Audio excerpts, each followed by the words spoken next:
Right, double take debate. I thought I'd just check in with a little update on the Euros and England's progress so far. Now, obviously, England drew 1-1 with France. It was a good effort by England. I can understand the pundits' analysis. You know, they held back France, who were are now on a 22-game unbeaten streak. For those people that don't know,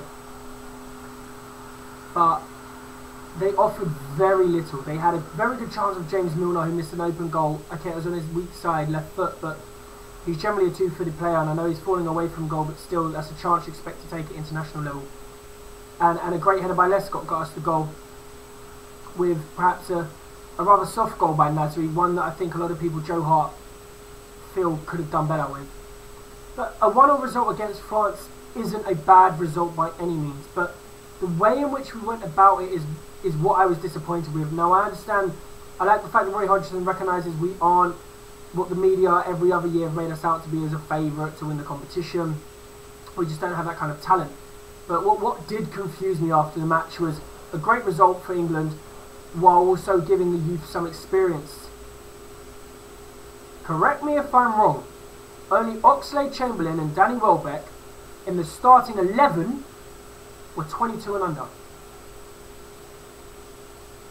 Only Joe Hart was part of this youth movement, was on the field as well. So it was pretty much the same old boys doing it for England. I felt Walcott should have come on a lot earlier, maybe the 70-minute mark, to bring some pace, inject some fear into the French defence, take off Ashley Young. He was largely ineffective for the last 20 to 30 minutes, to be honest, as were most of attacking players for England. But not a bad result, something to build on. You don't want to lose the first game. A massive game against Sweden tonight, who I thought were unfortunate to lose to Ukraine. They missed two great chances in the final 5 to 10 minutes where they could have at least nicked a point. And I thought Ibrahimovic really looked the player that a lot of fans of the Premier League don't see often if they haven't followed Ibrahimovic's career. This guy's a talent and a force to be reckoned with. So I think this could be a great game, Sweden v England. Hopefully we attack with a bit more purpose, a bit more fluidity. Now I know there's some injury concerns around Ashley Cole, Scott Parker and Gerrard. Don't worry, we have Gerald Henderson to come and save the day.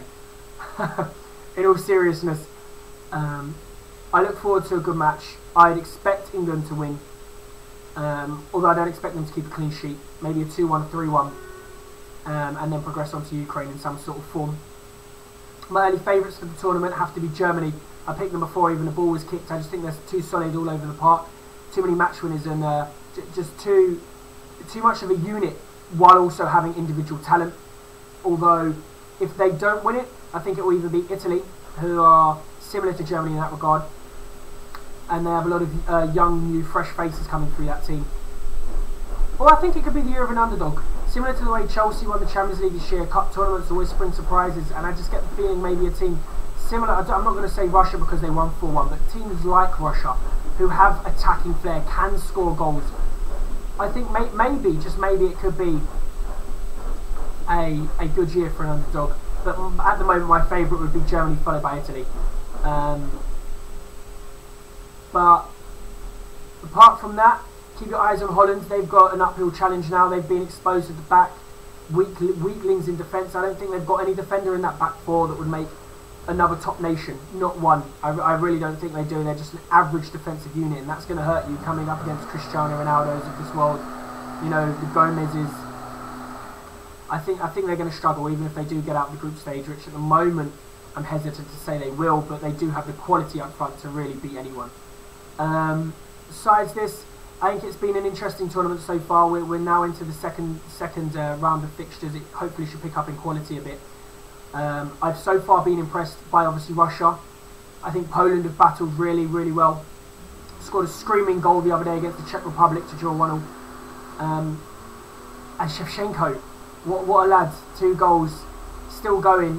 What a world talent he was. It's great to see him still going. But there you have it. Just a short roundup, really.